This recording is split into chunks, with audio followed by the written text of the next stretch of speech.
자, 오늘은 윤 기자의 고전 문학 읽기 모임 조지 오웰의 동물농장이란 아주 재미있는 책이죠. 재밌기도 하고 또 무시무시하기도 하고 이제 그런 유명한 책입니다. 뭐 다들 이름을 한 번씩 들어봤을 만한, 그리고 또 뭐 읽어보기도 했겠죠. 왜냐하면 분량이 짧고 내용 자체가 아주 쉽기 때문에 많이들 보셨을 것 같아요. 청소년 시절에 많이 보셨을 수도 있고, 사실 저도 개인적인 일화를 좀 말씀드리면, 제가 서울대학교 입학할 때 그때 이제 잠깐 논술이 부활했었거든요. 본고사로. 그래서 이제 서울대가 논술을 받던 몇 해 안 되는 이제 그 시기였는데 한 3년 정도 제 앞뒤로 논술 시험을 봤었죠. 근데 제가 논술 시험 봤을 때 이 동물농장이 지문으로 나온 거예요. 동물농장이 지문으로 나와서 뭐 그때 어떤 장면이었냐면, 이 복서라고 하는 이 소설에 나오는 큰 말 있잖아요. 말 굉장히 이렇게 열심히 노동하는 그 말, 그 말이 풍차를 만들기 위해서 그 늙은 몸을 이끌고 계속 무너지잖아요. 무너졌다 다시 짓고 무너졌다 다시 짓고 그러는데, 그 늙은 몸을 이끌고 풍차를 이제 만들려고 올라가다가 이렇게 힘에 붙여갖고 쓰러져서 그 풍차 더미에 깔리는 장면이 있죠. 복서가 죽기 직전에 있었던 사건인데, 그 사건을 다룬 그 단락을 서울대 논술 시험에 지문으로 냈었어요. 그래서 그걸 읽고 뭐랄까 뭐 개인주의와 집단주의의 관계에 대해서 네 생각을 써봐라 뭐 이런 거였는지 뭐 대충 그랬던 것 같은데, 저도 뭐 동물농장 잘은 몰랐지만 대충 이렇게 들은 톡밥은 있어서 뭐라고 썼던 기억이 납니다.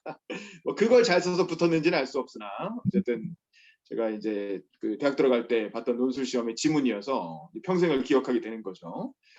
그래서 이 책은 저도 옛날에 한번 샀다가 읽고 이번 기회에 다시 읽었는데, 본격적인 리뷰는 좀 이따 말씀드리는 걸로 하고, 먼저 우리 이동원 씨, 동원 씨 혹시 운전 중이신데 잠깐 소감 얘기할 수 있어요? 가능하시면 먼저 얘기하세요. 네, 항상 그렇듯이 재밌게 읽었고요. 이제 뭐 소련의 전체주의라든지 그런 거를 좀 함축적으로 표현한 인물들로 해가지고 다뤘다고 해서, 처음에 저는 어릴 때 이제 동물농장 애니메이션 같은 게 있어가지고 본 것 같은데, 그때는 이해를 하나도 못했었고요. 지금은 봤을 때는 완전 다른 내용이라 확실히 사회적 경험이 좀 쌓이고 하면 그래도 받아들이는 게 다르구나라고 생각했고, 좀 개인의 인권이 죄송합니다. 개인의 인권보다는 전체를 중요시해서 뭐 끌고 나가는 그런 거에서 되게 좀 야속함이라고 해야 되나요? 저는 서민이기 때문에, 저는 권력층이 아니라 그런 좀 부조리함도 많이 느꼈습니다. 네, 알겠습니다. 운전 중이시니까 운전에 이제 집중하시고 그다음 우리 정지웅 변호사님. 정지웅 변호사님도 어떻게 느끼셨는지 소감 얘기해 주세요. 예, 뭐 이게 읽으면서 뭐 되게 재밌게 이렇게 읽었습니다. 근데 뭐 이렇게 계속 뭐 여러 가지 이제 이 뭐 내용들은 다 아실 테니까 그 떠오르는 막 그런 장면들이 있었어요. 처음에는 뭐 북한도 떠올랐다가, 그 다음에 뭐 정권에서 하는 뭐 내로남불도 떠올랐다가, 그래서 이게 이렇게까지 고전이 될 수 있는 이유는, 이게 지금 이 책이 쓰여진 채로부터 지금 오랜 시간이 지났지만, 지금 어떤 그 뭐 권력자들이 되려고 하는 사람들이 하는 프로파간다하고, 그리고 처음에 뭐 이렇게 주장을 했던 그런 뭐 여기도 뭐 여러 계명들이 나오잖아요. 계명들이 나오는데, 그게 뭐 술을 마시지 마라가 뭐 술을 뭐 너무 심하게 마시지 말라라든가, 뭐 침대에 눕지 말라는 게 뭐 시트를 깔고 눕지 말라든가 이런 식으로 자꾸 변형이 되고 합리화가 되잖아요. 그래서 그런 것들은 아마 우리가 지금 이제 지금 끝나가는 현 정권에서도 봤고, 또 다가올 새 정권에서도 보게 될 모습이고, 그래서 그런 점에서 이게 사람들한테 계속 시간이 지나면서도 어떤 그런 공감을 계속 불러일으키는 것 같다는 그런 생각이 들었습니다. 네, 이상입니다. 맞습니다. 네, 오늘 백성진님 참관하러 들어오신 것 같은데 뭐 책을 읽으셨는지 모르겠어요. 그냥 간단히 본인 소개 좀 해주실 수 있나요? 백성진님? 네, 어려운 상황이면 굳이 뭐 무리하실 건 없고요. 자, 저는 이 동물농장이라는 책을 이번에 이제 다시 보면서 느꼈는 그 여러 가지 생각이 들던데 참 잘 썼다. 방금 전에 이제 이게 도대체 몇 년도에 나온 책인가 찾아보니까 1945년에 나왔어요. 1945년. 그러면 아직 소련이 그렇게까지 이상해지기 전 이렇게 세계적으로 그 소련의 정체가 이렇게 본격적으로 알려지기는 전이었던. 왜냐면 1945년이면 아직 2차 세계대전이 막 진행 중이고 아마 2차 대전이 끝난 직후였거나 뭐 그랬겠죠. 나온 게 몇 월 달이냐 좀 봐야 될 것 같은데. 1945년 출간인데. 스탈리그스 뭐 그런 얘기겠죠. 아마 2차 대전 끝나고 뭐 그 직후에 나왔거나 뭐 그때쯤까지 상황을 반영한 책일 텐데 놀라운 점은 그 이후의 미래까지도 예견한 듯한 그런 어떤 예언적인 내용을 그대로 담고 있는 굉장히 놀라운 책이죠. 이제 동물농장이라는 건 이제 결국에는 그 공산주의 혁명에 대한 이제 풍자고 우화잖아요. 처음에 나오는 메이저 영감, 그 메이저 영감이라는 굉장히 늙은 돼지가 나오잖아요. 그래서 그 두개골을 오랫동안 모셔두고 거기 앞에 행진하는 그게 누구겠어요? 마르크스를 말하죠.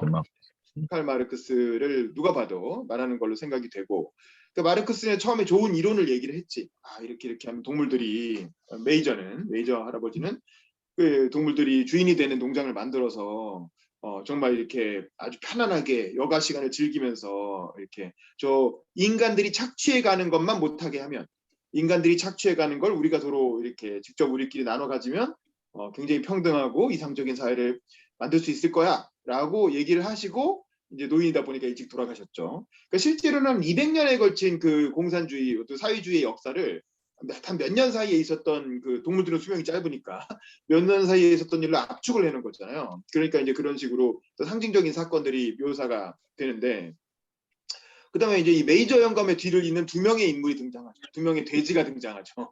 누굽니까? 스노우볼하고 나폴레옹인 거죠. 근데 스노우볼은 이제 뭐 레닌과 트로츠키를 합친 듯한 이제 캐릭터라고 할 수 있겠죠. 주로 트로츠키에 가깝죠. 트로츠키. 굉장히 어떤 연설을 잘하고 또 전쟁에서도 적극적으로 나서서 인간과의 어떤 그 뭐 오두막 전투인가요? 뭐 무슨 전투라고 하죠. 그 전투에서 맹활약을 하고, 트로츠키가 실제로 그 내전 시절에 그 혁명 이후에 어떤 백군과의 어떤 반혁명 세력과의 내전 시절에 그 적군의 사령관, 총사령관 역할을 맡아서 군을 지휘를 하잖아요. 그 스노우볼이 이제 그런 트로츠키의 그런 활약을 그때 상징하는 캐릭터라고 할 수가 있고, 그리고 또 굉장히 연설에 능했고 달인이었고, 그래서 그걸 통해서 그 민중들의 지지를 받았죠. 엄청난 인기가 있었고, 그리고 또 여기도 나오지만 풍차를 만들겠다는 계획을 처음으로 세운 게 트로츠키잖아요. 그러니까 스노우볼이잖아요. 스노우볼이 먼저 그런 아이디어를 가지고 어떻게 하면 이 동물농장을 발전시킬 것인가. 이거는 마치 레닌의 신경제계획이나 혹은 이제 뭐 이후에 소련이 추구했던 그 산업화 정책, 이제 공업화 정책을 상징하는 그런 거라고 할 수가 있겠죠. 풍차 만들려는 노력. 그랬는데 그랬던 스노우볼이 자기와 굉장히 비슷한 같은 돼지, 그러니까 돼지라는 게 여기서 지식인 계급, 혹은 직업적인 혁명가 계급, 혹은 정치가 계급을 말하는 것 같아요. 돼지인 나폴레옹에 의해서 축출이 되지 않습니까? 그 과정도 참 재밌는 게, 나폴레옹은 누가 봐도 이제 스탈린을 모델로 한 거잖아요. 그 나폴레옹이란 이름 자체가 원래 혁명의 어떤 이렇게 프린스로 슈퍼스타로 등장했던 나폴레옹이 혁명을 배신하고 황제가 되는 인물이잖아요. 거기서 이제 나폴레옹이란 이름을 따온 것 같고, 실제 행태는 스탈린을 모델로 해서 만든 캐릭터죠. 굉장히 음흉하고 말은 아주 짧게 스탈린이 그랬다는 거 아니에요. 스탈린은 웅변가는 아니었어요. 웅변가는 레닌이나 트로츠키 같은 혁명가가 웅변가였고, 스탈린은 관료였지. 관료였는데 되게 치밀하게 조용히 일을 추진하다가 결정적인 순간에 폭력을 동원해갖고 이제 정적들을 쓸어버리는, 이제 그게 스탈린 수법인데 딱 그런 식인 거죠. 그래서 이제 자기의 친위대, 그 친위대인 무력을 자강하는 거죠. 그 무력은 뭡니까? 경찰. 여기서 개죠, 개.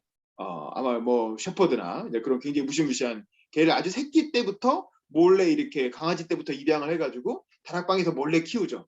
먹을 거 먹여가면서 키워서 자기의 친위 부대로 만들고, 결정적인 순간에 이제 트로츠키는 연설로 막 대중들을 이렇게 지지를 이끌어내는 스타일이라면, 이 풍차를 건설할 것인가 말 것인가를 놓고 굉장히 어떤 논란이 심해졌을 때 결정적인 순간에 그 스탈린이 빽하고 소리를 지르니까 그 다 키워놨던 이제 큰 이제 개들이 9마리가 한꺼번에 달려들어서 스노우볼을 쫓아가잖아요. 그리고 스노우볼은 이후에는 소설에 등장하지 않아요. 그냥 스노우볼에 대한 소문만 등장을 하지. 근데 실제로 트로츠키가 쫓겨나고 나서 몇십 년을 더 살잖아요. 나중에 남미까지 가가지고 몰래 숨어 사는데 거기에 이제 간첩을 보내서 스파이를 보내서 결국에는 스탈린이 암살을 해버리지 않습니까? 도끼로 찍어갖고 죽이죠. 이제 그런 어떤 왜냐면 근데 그 트로츠키가 그렇게 죽은 건 몇십 년 뒤의 일이고 이 조지 오웰은 1945년에 이 책을 쓸 때까지는 그걸 몰랐던 거죠. 트로츠키가 어떻게 죽을 거라는 건 몰랐기 때문에 그냥 이제 스노우볼은 사라지고 혁명 과정에서 축출되고 그 이후에는 모른다. 뭐 이렇게 소문만 무성한 걸로 묘사가 됐죠. 근데 실제로는 결국 스탈린이 결국 살려두지 않죠. 끝까지 쫓아가서 결국에는 죽이게 되고. 뭐 어쨌든 그래서 이제 스노우볼을 쫓아내고 나서 나폴레옹이 장악을 해나가는데 동물농장을 장악해 나가는 과정에서 실제로 스탈린이 했을 법한 또 실제로 스탈린이 했던 그런 이제 그 과정들이 등장하는 거죠. 처음에는 이제 과거의 기억을 조금씩 조작을 하고 처음부터 바로 막 이렇게 하면 사람들이 동물들이 따르진 않을 테니까 조금씩 과거의 기억을 조작해서 이제 자기한테 유리한 방식으로 예를 들면 스노우볼의 기억을 지워나간다든가 스노우볼이 뭐 전쟁 과정에서 인간과의 투쟁 과정에 했던 영웅적인 업적들에 대해서 하나하나 폄훼하고 바꿔나가고 그러면서 기억을 조작하고 그러면서 스노우볼의 어떤 업적 자신의 경쟁자인 스노우볼의 업적을 지워버리고 그리고 나서는 이제 풍차는 원래 풍차 만들지 말자고 했던 게 나폴레옹이었는데 이게 보니까 이게 만들면 도움이 될 것 같거든. 생산력이 올라갈 것 같거든. 그러니까 결국 그 풍차 만들자는 건 또 채용을 해요. 그래갖고 동물들을 몰아붙여서 풍차 건설에 이렇게 뛰어들게 만들죠. 그 과정에서 뭐 태풍이 몰아쳐가지고 한번 무너지기도 하고 인간과의 전쟁을 통해서 또 한 번 더 무너지기도 하고 그럼에도 불구하고 계속 동물들을 이제 동원시키는 거죠. 이건 공업화 과정에서 민중을 동원했던 스탈린의 어떤 공업화 정책 이걸 이제 묘사하는 거라고 할 수 있죠. 그리고 그 과정에서 인간들과의 또 전쟁이 일어나니까 그 전쟁에 맞서 싸우는 그거는 이제 2차 세계대전을 이제 오마주한 거라고 할 수 있겠죠. 그 과정에서는 또 다 같이 이렇게 나폴레옹은 물론 후방이 있지만 중심에서 다 같이 또 힘을 합쳐서 싸워. 그렇게 해가지고 인간들을 몰아내. 이제 그러고 나니까 이제는 정말 그 외부의 위기마저 없어지니까 이제는 나폴레옹의 혹은 이 돼지와 개들의 독재가 거의 이렇게 그 동물농장 안에서 이제 정리가 되는 거죠. 평정이 되고 나니까 그 다음부터는 마음대로 한다. 라고 하면서 이제 슬슬 본색을 드러내고 그 본색을 드러내는 과정이 참 재밌어요. 뭐냐면 나폴레옹이 점점 인간을 닮아가는 거죠.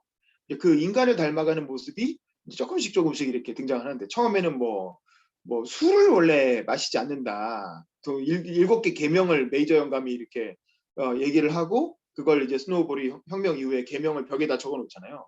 그 7개 계명 중에 하나가 인간들의 잘못 중에 하나가 막 술을 마시고 포금하고 뭐 이러는 거니까 동물은 술을 마시지 않는다. 그리고 동물은 동물을 죽이지 않는다. 뭐 이런 것들이 있는데 일단 술을 마시게 되죠.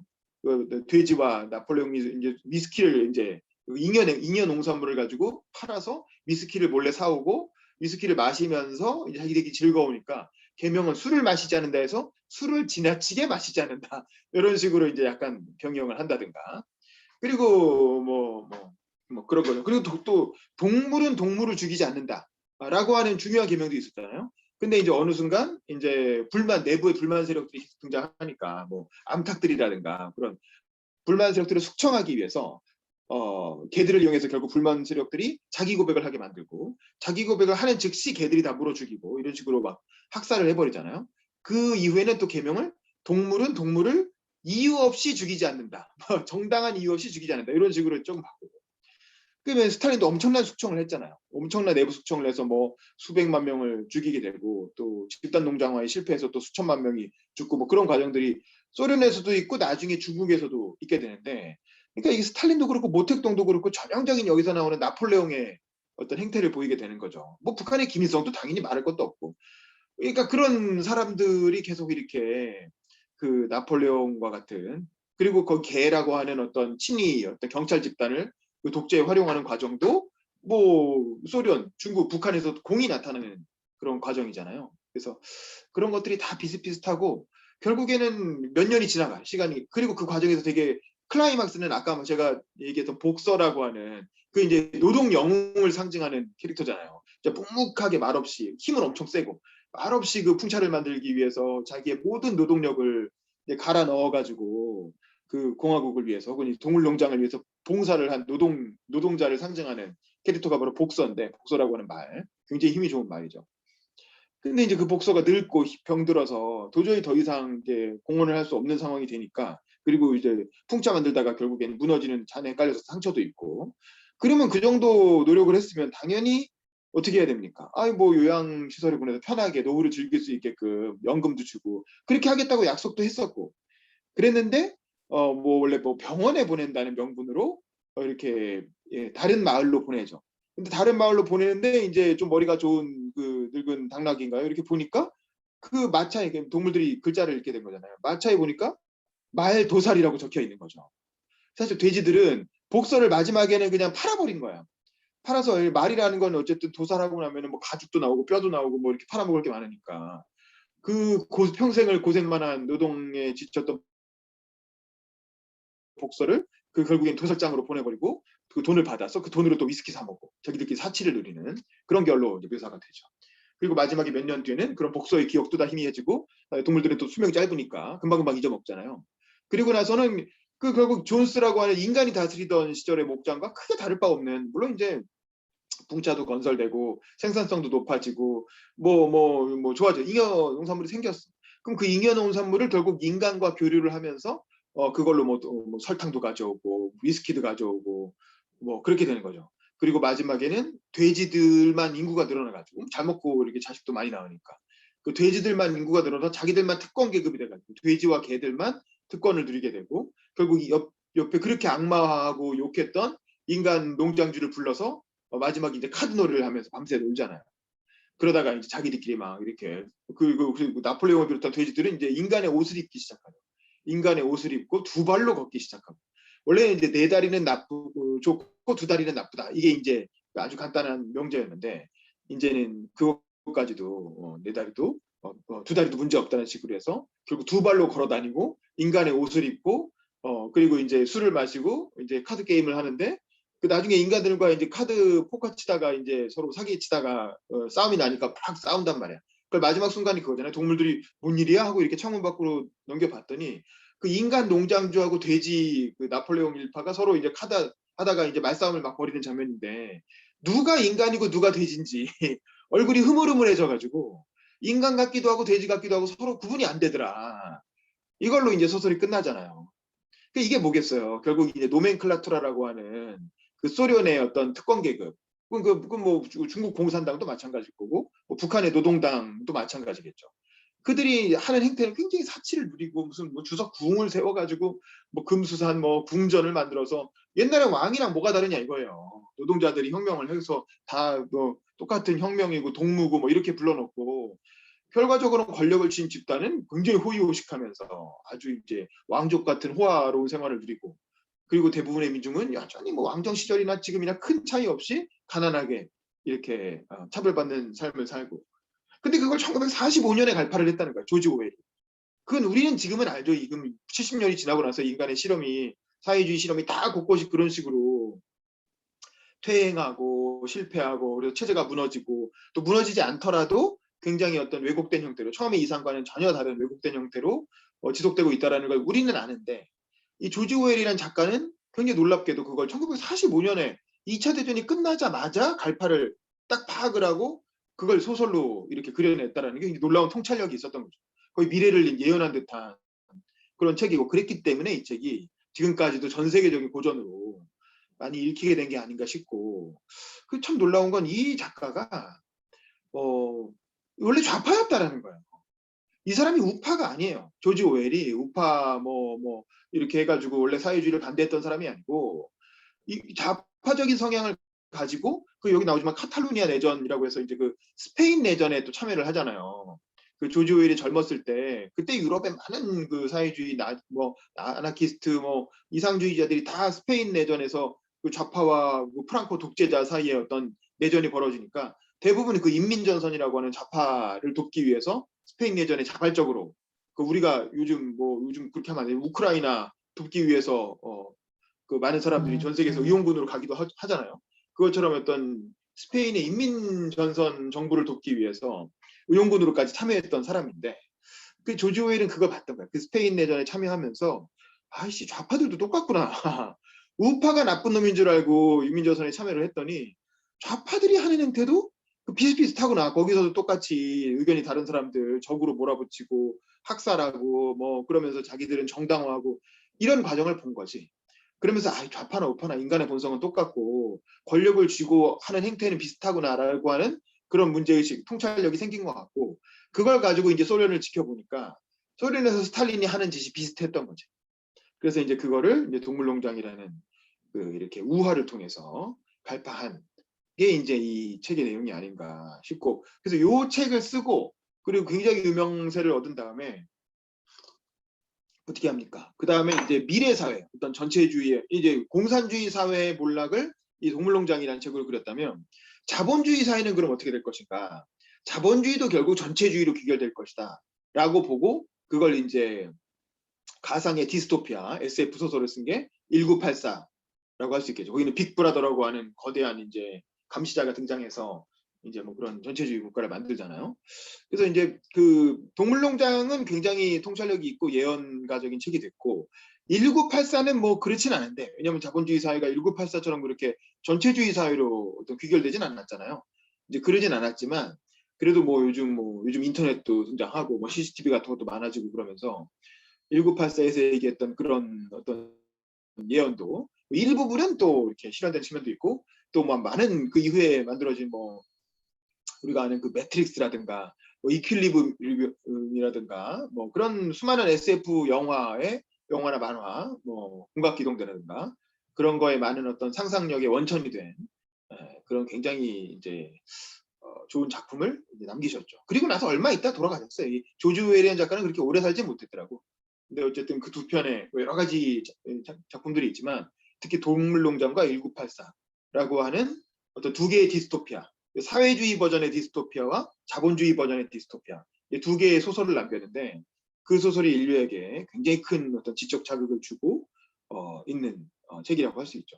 그리고 조지 오웰은 개인적으로는 또 저널리스트이기도 했기 때문에 저희 같은 기자 출신들이 또 이렇게 그 르포 기사 같은 걸 쓰고 그걸 또 소설가로 전환되기도 하고 뭐 그러잖아요. 장강렬 씨처럼 그런 어떤 롤 모델이기도 한 저널리스트이자 작가로서의 롤 모델 역할도 하고 계신 그런 이제 훌륭한 분이다. 뭐 그런 생각이 듭니다. 어쨌든 제가 읽으면서 느낀 소감은 그 정도고요. 자, 여기까지 말씀드린 거에 대해서 뭐 추가적인 소감이나 뭐 이렇게 의견 있으면 얘기해 주시죠. 우리 이동원 씨부터. 역시 운전 중이시네요. 뭐 바쁘시면 무리하지 마시고 짧게. 괜찮습니다. 네네네. 그 설명이 예전과 같이 또 너무 완벽하셔가지고 추가할 알겠습니다. 사항이 없고요. 너무 다 하셔가지고 할 말이 없습니다.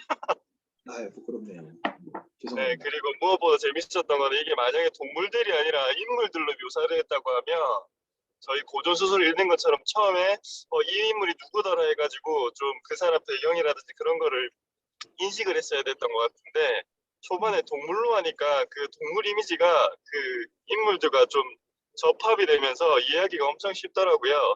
그래서 와 동물로서 사람을 이렇게 표현해가지고 하니까 되게 이래서 조지 오웰이라는 사람이 인정받고 뭐 50대 작가에 들어가는 거구나 라고 생각을 했습니다. 좋았습니다. 그렇죠. 네, 우리 정지훈 변호사님도 추가 소감 얘기해 주세요. 예, 이거 뭐 국회에서 뭐 이렇게 법 같은 거 만들 때 저번에 우리가 그 비례 위성 정당 만들기 전에 그 당시에 막 그걸 뭐 연동형 뭐라 그러나요? 연동형 뭐 비례대표제? 연동형 비례대표제. 네. 예, 그거 할 때도 이렇게 아침에 이제 아침 뉴스 방송이나 이런 거 들으면 이제 정치인들이 나와서 막 뭐 이런 얘기들 하잖아요. 근데 이게 그 당시에 제 기억이 나는데 이게 국민들은 이거 뭐 복잡한 거 이거 알 필요 없고 뭐 어쩌고저쩌고 이렇게 말씀하신 분도 계셨던 것 같아요. 그래서 네. 이게 사실은 이제 뭐 나폴레옹이나 이런 사람들이 그 뭐 방 안에 들어가 가지고 며칠 동안 막 이렇게 막 고심하다가 나와서 공표하고 막 이러잖아요. 그리고 이제 그 많은 국민들이 그 부분에 대해서 이제 꼼꼼히 따져보고 어떤 선호나 지지를 보내는 게 아니고 그냥 그냥 대략적인 그런 어떤 자기의 어떤 성향이나 취향이나 이런 거에 따라서 그냥 이렇게 지지를 보내는 그런 모습들. 그 다음에 또 어떤 그 막 문자 폭탄 보내고 막 이런 것들 보면서 그 개 9마리가 생각이 나더라고요. 그 저기 뭐냐 그 누구지? 나폴레옹이 키운 개들 있잖아요. 그게 그렇죠. 생각이 아홉 마리. 나더라고요. 그래서 이거 보면서 이제 뭐 하여튼 지금 뭐 검수완박 지금 이렇게 막 하는 것도 이게 과연 국민들을 염두에 둔 것인가 아니면은 이게 스노볼하고 나폴레옹하고 이거 싸우는 것 같은 이런 모습인가 그런 생각도 들고 뭐 당연히 북한의 모습들은 많이 떠올랐고요. 이게 풍차가 약간 핵무기 같다는 또 그런 그 북의 핵 같다는 그런 또 생각도 들었고 그래서 뭐 이게 정리된 생각은 아니지만 그런 것들이 머릿속에 이 책 읽으면서 계속 떠올랐다는 말씀 마지막으로 올립니다. 예. 이상입니다. 사실 변호사님이 잘 얘기해 주셨는데 우리나라 민주화 운동, 이른바 운동권들이 집권하고 나서 보인 행태도 사실은 이 동물농장에 나온 그 돼지들의 모습과 비유한다면 좀 너무 기분 나쁠 수도 있을 텐데 어쨌든 뭐 그런 보편적인 그 설명력이 있는 거죠. 그거 뭐 부정할 수 없죠. 저는 특히 이번에 소설을 읽으면서 되게 주목하게 됐던 캐릭터가 양들이에요. 양들. 이게 뭐냐 양들은 굉장히 머리가 나빠. 그래서 뭐만 7개의 계율을 벽에 적어줬더니 일단 글자를 끝까지 읽지도 못하고 이해를 못하는 거야. 그러니까 결국 어떻게 얘기했냐면 야 그럼 다 7강 복잡하니까 요것만 알아. 4다리는 좋고 2다리는 나쁘다. 요것만 알고 요걸 노래로 만들어가지고 그냥 계속 이렇게 외우게 하잖아요. 그러니까 무슨 그 스노우볼이 연설을 통해서 이렇게 그 동물들을 설득하려고 하면 악 하고 이렇게 양들이 막 이렇게 그 소리를 지르면서 4다리는 좋고 2다리는 나쁘다. 4다리는 좋고 2다리는 나쁘다. 이렇게 시끄럽게 떠들어 버리니까 토론이 안 이루어지는 거야. 토론을 할 수가 없게 되는 거죠. 그러면서 뭔가 좀 이상한데 해가지고 이견을 얘기하려고 하면 양들이 꽥꽥꽥 이렇게 소리를 지르면서 모든 토론을 다 그냥 못하게 만들어버리는 그게 이제 중국으로 치면 홍위병들이거든요. 홍위병들이 막 난리치면서 뭐 모택동 주석이 말씀은 무조건 옳다. 뭐 모택동 주석이 반대하는 놈들은 나쁜 놈들이다 하면서 아버지도 막 이렇게 아들이 아버지를 공격하고 탄핵하고 뭐 그랬던 거 아닙니까? 그런 어떤 어떻게 보면 일부의 소수의 강경 지지파. 근데 약간 지적인 어떤 그 민감도랄까 어떤 지적으로 뭔가 옳고 그른 걸 정확하게 끝까지 판별해내는 그런 노력은 좀 부족한 그런 소수의 강경 지지파들이 아주 강경한 그리고 단순한 거, 예를 들어 검수완박이라든가 전형적인 검찰 수사권 완전 박탈 얼마나 단순해요. 이게 4다리는 좋고 2다리는 나쁘다랑 뭐가 달라요. 딱 그 얘기인 거거든요. 그래서 그거는 문자 폭탄이라는 게 아까 말한 양들이 꽥꽥 소리 지르는 그런 거죠. 그래서 뭔가 좀 이게 예를 들면 김혜영 의원이라든가 조응천 의원이라든가 뭐 그런 게 조금 옛날에 금태섭이라든가 좀 다른 목소리를 당내에서 내려고 하면 그냥 뭐 문자 폭탄을 뭐 몇천 개씩 보내가지고 핸드폰을 마비시켜서 무슨 사람이 인간이 아무리 정치인이어도 이 그런 문자 폭탄 몇천 개 받으면 사람이 쫄리게 마련이잖아요. 그래서 이게 겁나고 이러면서 뭐 말을 못하게 되고 뭐 말을 못하면 가장 강경한 주장 쪽으로 이제 의사결정이 이루어지는 거죠. 그러면서 한 방향으로 막 쏠려가고 그러다가 결국에는 망하는 거예요. 그러면서 이제 소수의 어떤 나폴레옹 같은 권력을 쥐고 있는 사람들은 호의호식하고 그걸 보여준 게 뭡니까? 조국 사건이죠. 조국 교수 그렇게 겉으로는 멋있고 잘생기고 아주 입으로는 올바른 얘기, 정의로운 얘기 하시면서 결국에는 자식은 이렇게 외고 보내고 그 고려대 이렇게 들여보내고 그 엄마가 이렇게 아빠들끼리 서로 이렇게 스펙 교류해가지고 아니 그게 다 합법적인 거였다 하더라도 저는 그게 불법이었다고 해서 이렇게 4년이나 감옥 보낸 건 저는 그거는 잘한 건 아니라고 봐요. 그게 과연 사법정의라고 할 수 있나? 그 초평장장 위조한 게 그 전에 누가 그만큼 그게 4년이나 감옥 갈 사안이라고 생각했으면 그걸 알았으면 조국 교수, 정경심 교수가 그렇게까지 했겠어요? 안 했겠지. 근데 그때는 그런 게 아니었단 말이야. 그때는 전혀 그게 처벌될 거라고 생각도 안 했다고. 근데 그래 놓고 나중에 이렇게 처벌한 건 저는 잘한 일은 아니었다고 생각하지만 어찌됐건 어쨌든 그 조국 교수 부부가 자식 교육을 위해서 쏟았던 그런 노력이나 행태는 나폴레옹이 이렇게 뭐 호의호식하고 뭐 이런 거랑 근본적으로는 뭐가 다르냐라는 거죠. 대부분의 운동가 출신 정치인들이 유시민 작가 포함해서 자녀들 다 외고 보내고 다 서울대 들여보내고 자식들을 위해서는 물심낭면 아끼지 않고 다 이렇게 지원하잖아요. 그러면서 때로는 뭐 위장전입이나 그런 편법 같은 것도 뭐 필요하면은 뭐 안 하는 사람도 있지만 필요하면 또 뭐 하기도 하고 그랬던 거 아닙니까? 그런 게 이제 문재인 정부를 거치면서 폭로가 된 거죠. 아, 쟤들도 똑같구나. 도덕성은 거기서 거기구나. 그리고 집 2채, 3채 해가지고 다 이렇게 재테크하고 그러면서 남은 못하게 하려고 막 이렇게 정책을 펴고 그런 어떤 위선적인 행태가 드러나면서 이제 결국 문재인 정부가 그 80%의 지지로 촛불연합으로 등장한 정부가 5년 만에 정권을 뺏기게 되는 거 아닙니까? 근데 그런 행태가 그러니까 참 이 정치에서 이상주의를 내세운 집권 세력이 등장했을 때 누구나 빠지기 쉬운 어떤 오류, 인간적인 함정 그런 걸 이 동물농장이라는 소설이 잘 그려내고 있다. 그래서 이제 우리가 이런 고전을 읽으면서 결국 현대 어떤 현대 사회에서의 어떤 교훈도 이끌어내야 되겠죠. 그래야 고전을 읽는 의미가 있을 거고.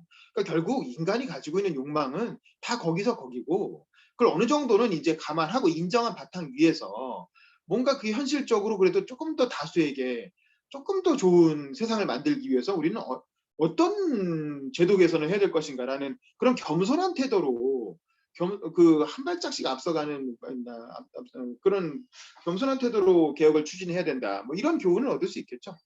너무 무리하고 무모한 이제 뭐 그런 거보다는 그래서 저는 지금 뭐 민주당이 잘하고 있는 건지 상당히 우려가 되고 이런 게 결국 또 그래도 우리가 지금 우리 사회가 동물농장보다 좋은 점은 뭐냐면 선거를 한다는 거예요. 동물농장에서 선거가 없잖아요. 소련은 선거가 없었잖아요. 지금 중국도 선거가 없잖아요. 근데 우리는 북한도 선거가 없잖아요. 근데 우리는 그래도 4년이든 5년이든 주기적으로 선거를 하고 그 지도부를 교체할 수가 있잖아요. 교체해도 그놈이 그놈이다 이렇게 주장할 수도 있지만 그럼에도 불구하고 4년이든 5년이든 주기적으로 어쨌든 주권자가 행사를 하기 때문에 그 주권자 눈치를 보게 된다는 거지. 그래서 동물농장처럼 그런 특권 계급이 생기진 않잖아요. 동물농장의 돼지와 개들은 완전 특권 계급화되는 거잖아요. 근데 우리는 그게 이제 되게 연성화되긴 하지만 뭐 지금도 뭐 조국 교수나 이래서 특권 계급 아니냐 이렇게 말할 수도 있어요. 근데 그럼에도 불구하고 어쨌든 주기적으로 선거를 하는 이런 시스템을 어떤 우리가 쟁취했다는 거, 그걸 제도화시켰다는 것만으로도 우리는 동물농장과는 질적으로 다르다고 봐야죠. 그리고 더 좋은 사회를 만들었고 그 사회를 어떻게 하면 더 이상 사회에 가깝게 가기 위해 노력할 것인가는 우리 공동체 구성원 모두가 다 같이 끊임없이 조금씩 고민하고 노력하고 삶에서 실천을 해나가야 될 부분이 아닌가. 나도 틀릴 수 있고 상대방도 틀릴 수 있기 때문에 우리가 이제 서로 틀릴 수 있다라는 전제하에서 좀 합리적인 해법을 타협을 통해서 도출해 나가는 그게 민주주의 아니냐 그런 생각이 들어요. 그래서 저는 지난번에 국회에서 박광수 국회의장 주재로 여야가 합의안을 만들어내고 굉장히 잘한 오랜만에 한국 정치에서 되게 좋은 타협의 선례를 만들었다고 생각했는데 그걸 또 이렇게 국민의힘이 뒤집으면서 다시 또 강경하게 가는 그게 참 그러니까 이 일시적인 타협이라도 만들어내는 게 얼마나 어려운가라는 것도 우리가 보게 된 게 아닌가 뭐 그런 생각도 들고 어쨌든 씁쓸한 모습입니다.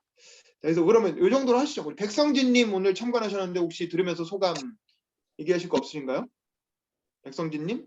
예, 안녕하세요. 네네네. 어, 동물농장에 이게 있다고 해서 한번 들어와 봤거든요. 네네.